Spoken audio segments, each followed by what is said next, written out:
वैज्ञानिकों की ये दूरदृष्टि का ये एक उत्सव है।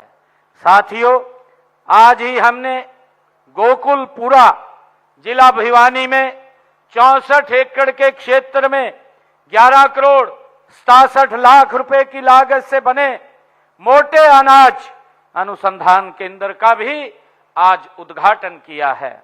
साथियों, यह केंद्र जो हमारे मोटे अनाजों की उन्नत और रोग व कीट प्रतिरोधी किस्मों के विकास और मिलेट आटे की शेल्फ लाइफ बढ़ाने के साथ उत्पादकों के बीच मजबूत बाजार ये संपर्क स्थापित करेगा। साथियों, इससे प्रसंस्करण में व वैल्यू एडिशन की साथियों प्रगतिशील किसानों को भी आज यहां सम्मानित किया जाए। बताते हुए इनमें हमारे 21 हमारी किसान वो शामिल हैं। साथियों, यह सम्मान आपकी लगन, नवाचार और आत्मनिर्भरता की ये एक मिसाल भी है। साथियों, आप सभी प्रदेश की प्रगति के सच्चे प्रेरणा स्रोत हैं। साथियों, भारत सदियों से कृषि प्रधान देश रहा है। हरियाणा ने इस पहचान को और अधिक सशक्त बनाया है। साथियों, हरित क्रांति के दौर से लेकर आज तक हरियाणा के किसानों ने देश के अन्न भंडार को भरने में अपनी अग्रणी भूमिका निभाई है।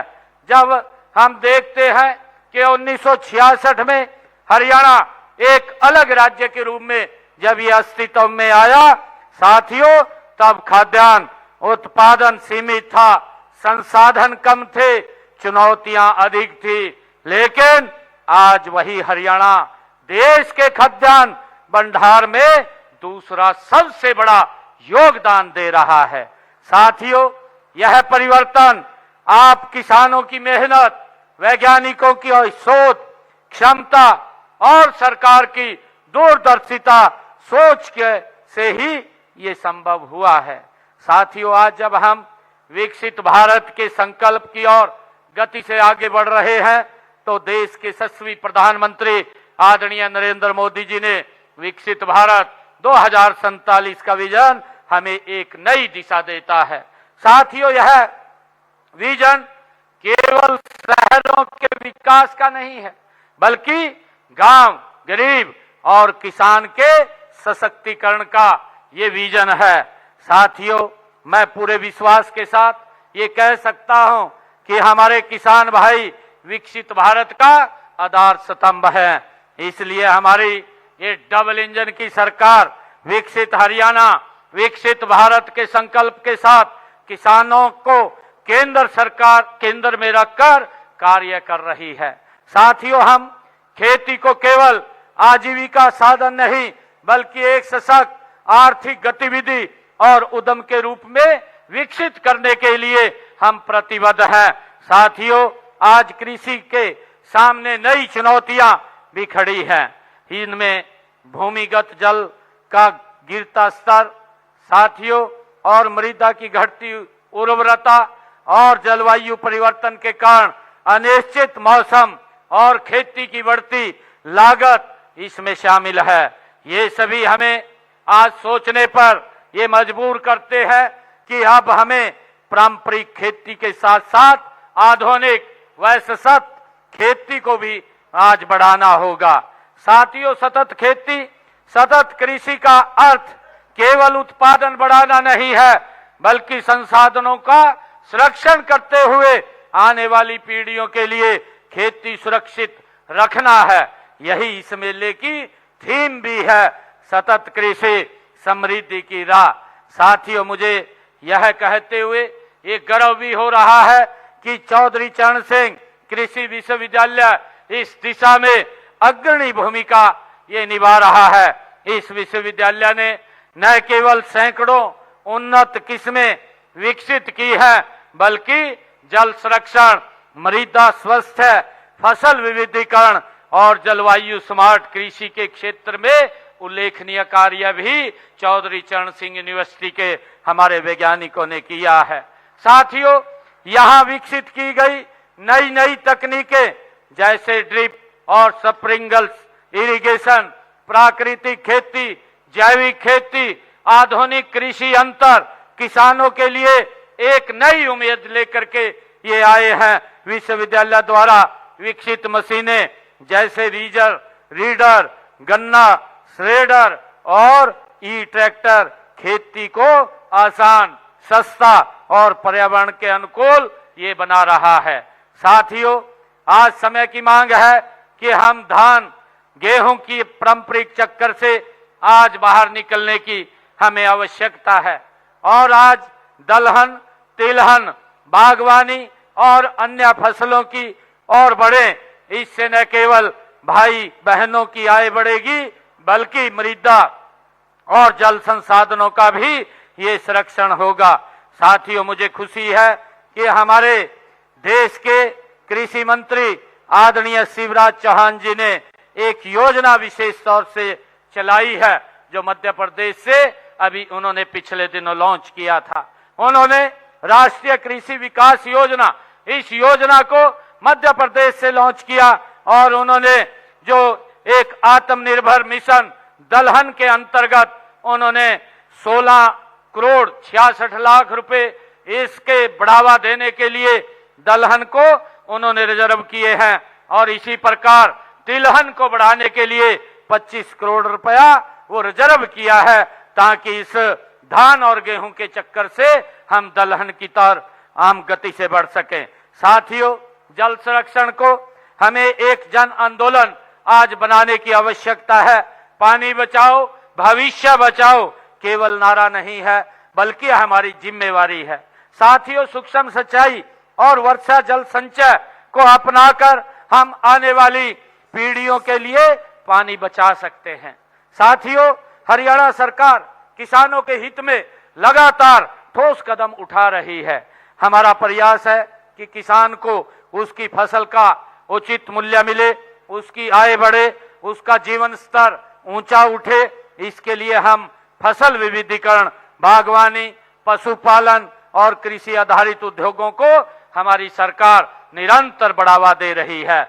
आप सभी जानते हैं कि फसल विविधीकरण व जल संरक्षण का गहरा संबंध है, इसलिए पानी कम जरूरत वाली फसलों को बढ़ावा देने के लिए हमने मेरा पानी मेरी विरासत योजना ये 2020 में शुरू की गई थी। साथियों, इस योजना के तहत वैकल्पिक फसलें लेने या खेती खाली छोड़ने वाले किसानों को हमने 8,000 रुपए प्रति एकड़ वित्तीय सहायता देने का काम हमारी सरकार कर रही है। इस योजना के तहत 2,30,000 एकड़ में धान की जगह वैकल्पिक फसलें बोने पर किसानों को हमने पिछले जब से योजना इसको लागू किया है 157 करोड़ रुपया किसानों तक पहुंचाने का काम वित्तीय सहायता के रूप में ये हमारी सरकार ने किया है। साथियों, इसके अलावा पानी की बचत के लिए वर्षा जल संचय, ड्रिप और स्प्रिंकल जैसी माइक्रो इरिगेशन तकनीकों को बढ़ावा दिया जा रहा है। माइक्रो इरिगेशन तकनीकों पर 85% तक की सब्सिडी दी जा रही है। किसानों को तालाब बनाने के लिए 85% तक का अनुदान देने का काम हमारी सरकार कर रही है। साथियों, हमने इसको और आगे बढ़ाते हुए हमने सीवरेज ट्रीटमेंट प्लांट के जो ट्रीट पानी को सिंचाई के लिए इस्तेमाल करने की 27 योजनाएं हमने तैयार की हैं और इनमें से 11 योजनाएं पूरी भी हो चुकी हैं। साथियों, हमने फसल अवशेष व पराली प्रबंधन से निपटने के लिए किसानों को जागरूक किया है और उन्हें पराली प्रबंधन के लिए 1 लाख से ज्यादा मशीनें देने का काम हरियाणा सरकार ने उनको सब्सिडी पर किया है। साथियों, किसान हित में हरियाणा में सभी 24 फसलों की खरीद एमएसपी पर वो की जाती है। ई खरीद पोर्टल के माध्यम से पिछले 10 सीजन में 12 लाख किसानों के खाते में एमएसपी पर फसल की खरीद के 1,64,000 करोड़ रुपया उनके खाते में डायरेक्ट पहुंचाने का काम ये हमारी सरकार ने किया है। साथियों, फसल खरीद का भुगतान, अब उनकी फसल का एग्जिस्ट गेट पास कटने के 48 घंटे के अंदर अंदर उनके खाते में पैसा पहुंचाने का काम ये हमारी सरकार कर रही है।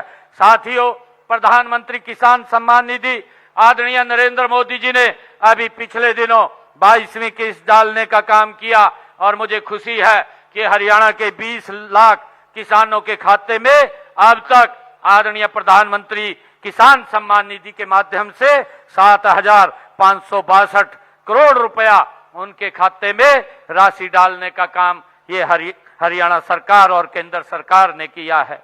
साथियों, फसल खराबा होने पर भी किसानों को उनका मुआवजा देने का काम हरियाणा सरकार कर रही है। प्रधानमंत्री फसल बीमा योजना के क्लेम के रूप में अब तक हमने हरियाणा में पिछले 11 वर्षों में 16,160 करोड़ रुपया किसानों के खाते में पहुंचाने का काम ये हमारी सरकार ने किया है। साथियों, किसानों को हमने सुरक्षित करने के लिए कि नकली बीज और कीटनाशकों पर रोक लगे, उसके लिए हरियाणा की विधानसभा में हमने एक बिल वो पास किया है, कानून बनाया है। और मैं यहाँ हमारे जो बीज और कीटनाशक दवाई वाले जिन्होंने आज यहाँ पर एग्जीबिशन के अंदर अपनी स्टॉल लगा रखी है, मैं उनसे भी आग्रह करना चाहूंगा कि आप इन नकली बीज व कीटनाशकों की रोकथाम में हमारे किसानों का सहयोग करें। साथियों, मुझे गर्व है कि हमारे प्रगतिशील किसान भाइयों ने सब्जी व फलों की खेती करने के लिए नेट हाउस, पॉली हाउस और हाईटेक जो ग्रीन नेट हाउस की आधुनिक तकनीकों को आज हमारे किसान अपना रहे हैं। हमने बागवानी को बढ़ावा देने के लिए सब्जियों व फलों के लिए भावांतर भरपाई योजना ये भी हमारी सरकार ने लागू की हुई है और इस योजना के तहत 35,000 से अधिक किसानों को हमने 157 करोड़ रुपया भावांतर के रूप में उनको देने का काम हमारी सरकार ने किया है। साथियों, हरियाणा देश का ये पहला राज्य है जिसने बागवानी किसानों को भी मौसम की अनिश्चितताओं के जोखिम से मुक्त किया है। इसके लिए मुख्यमंत्री बागवानी बीमा योजना में 21 फसलों को शामिल किया गया है ताकि किसान को उसका नुकसान की भरपाई की जा सके। साथियों, आप सभी जानते हैं कि मिट्टी की सेहत अगर अच्छी होगी तो फसल भी का स्वास्थ्य भी अच्छा होगा। हमने मृदा स्वास्थ्य कार्ड योजना की शुरुआत इसी सोच के साथ की थी कि इस मेले में आपको अपने खेत की मिट्टी की वैज्ञानिक रिपोर्ट, उसके अनुसार खाद और दूसरे पोषक तत्वों के प्रयोग की जानकारी दी जाएगी। इससे लागत घटेगी और हमारे किसान का उत्पादन वो बढ़ेगा। साथियों, हमने इस बजट में जो 26-27 का हमारा बजट है, इस बजट के अंदर किसान हित के अंदर हमने कुछ कदम उठाए हैं। प्रदेश के हमने निर्णय किया है कि हरियाणा प्रदेश के अंदर इस बजट के अंदर जो हमने कहा है कि 1,40,000 सेम ग्रस्त भूमि को सेम से मुक्त करने का काम हमारी सरकार करेगी ताकि मेरे किसान को इससे राहत मिल सके और इस सेम से उसकी पैदावार जो कम हो गई है उस पैदावार को दोबारा उसका लाभकारी मूल्य उसको मिल सके। साथियों, हमने मेरा पानी मेरी विरासत योजना के तहत 2,000 रुपए प्रति एकड़ अतिरिक्त बोनस देने का भी निर्णय हमारी सरकार ने किया है। साथियों, मेरा फसल मेरा ब्यौरा पोर्टल पर जुड़े किसानों को जैविक खाद पर 80% की सब्सिडी देने का निर्णय भी हमारी सरकार ने किया है। साथियों, हमने अपने बजट में पीएम कुसुम योजना के तहत 35,000 नए सौर ऊर्जा पंप लगाने का भी निर्णय हमारी सरकार ने किया है। और साथियों, हमने एक डिस्कॉम भी हमने किया है ताकि किसानों को अलग से लाइन से उनको बिजली दी जा सके। साथियों, प्रदेश में हमने इस बजट में यह भी निर्णय किया है कि प्रदेश में प्राकृतिक खेती के 2,000 एकड़ में एक स्मार्ट एग्रीकल्चर क्लस्टर बनाया जाएगा। इसमें यदि किसान किसी प्रकार का भी अगर किसान को नुकसान होगा तो उसकी भरपाई हरियाणा सरकार करेगी। ये निर्णय भी हमने इसके अंदर लिया है ताकि हमारा किसान वो प्राकृतिक खेती की तरफ वो बढ़ सके। साथियों, किसानों को हमने 1 लाख विधि के से गन्ने की बजाई करने के पर भी 3,000 प्रति एकड़ की राशि को बढ़ा करके 5,000 प्रति एकड़ वो किया गया है। हमारा लक्ष्य है कि हर योजना का लाभ हर किसान तक पहुंचे। कई बार इन योजनाओं का की सही जानकारी अंतिम छोर तक ये नहीं पहुंच पाती है और इसके कारण आयोजन इस कमी को, जिस प्रकार के आज ये आयोजन हमारे हुए हैं, ये कृषि मेला जो 2 दिन के लिए चलेगा, हमारे किसानों को इन योजनाओं से उनको अवगत कराने का काम करेगा, इस कमी को दूर करने का ये काम करेगा। साथियों, ये मेला केवल प्रदर्शनी देखने का ये अवसर नहीं है, बल्कि यह ज्ञान का एक खजाना है। इस बात को हमने समझना है। मैं आपसे अनुरोध भी करना चाहूंगा कि आप यहां से मिली जानकारी अपनी खेती के अंदर इसको अवश्य अपनाएं। जल बचाना, मिट्टी का परीक्षण करवाना और वर्मिंग कंपोस्ट का प्रयोग करना, साथियों फसल विविधीकरण करना, ये सब कदम प्राकृतिक संसाधनों के कुशल प्रबंधन करने और किसानों की आमदनी बढ़ाने में ये कारगर सिद्ध होंगे।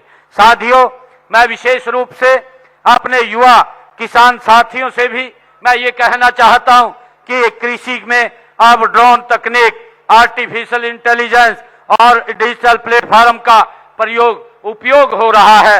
एग्री स्टार्टअप और फूड प्रोसेसिंग के क्षेत्र में असीम संभावनाएं हैं। अगर आप युवा इस दिशा में आगे बढ़े तो आप खुद रोजगार पा सकते हैं, साथ ही दूसरों को भी आप रोजगार देने का काम कर सकते हैं। साथियों, यह कृषि मेला इसी दिशा में एक महत्वपूर्ण कदम है। मैं सभी किसान भाइयों से ये आग्रह भी करता हूं कि आप इस मेले का अधिक से अधिक आप लाभ उठाइए, वैज्ञानिकों से संवाद करें और नई तकनीकों को आप अपने खेत में अपनाएं। मैं यही कहना चाहूंगा कि हमारे किसान केवल अन्नदाता नहीं बल्कि ये राष्ट्र निर्माता भी हैं। आपकी मेहनत ने ही देश की अर्थव्यवस्था को मजबूत होती है और आपकी समृद्धि से में ही देश की समृद्धि निहित है। साथियों, हम सब मिलकर के सतत कृषि और समृद्धि की राह के इस संकल्प को जन आंदोलन बनाएं और देश के यशस्वी प्रधानमंत्री आदरणीय मोदी जी के विकसित भारत के सपने को साकार करने में अपना महान योगदान दें। साथियों, इसी विश्वास के और संकल्प के साथ मैं इस खरीफ कृषि मेले के सफल आयोजन के लिए विश्वविद्यालय प्रशासन, वैज्ञानिकों और सहयोगियों को मैं बहुत बहुत हार्दिक बधाई देता हूं, शुभकामनाएं देता हूं। और आप सब इतनी भारी संख्या में हमारी मातृशक्ति और हमारे सभी किसान भाई यहां पर आए हैं, मैं आप सबका बहुत बहुत आभार और धन्यवाद करता हूं। इन्हीं शब्दों के साथ जय हिंद, जय भारत, जय भारत मां।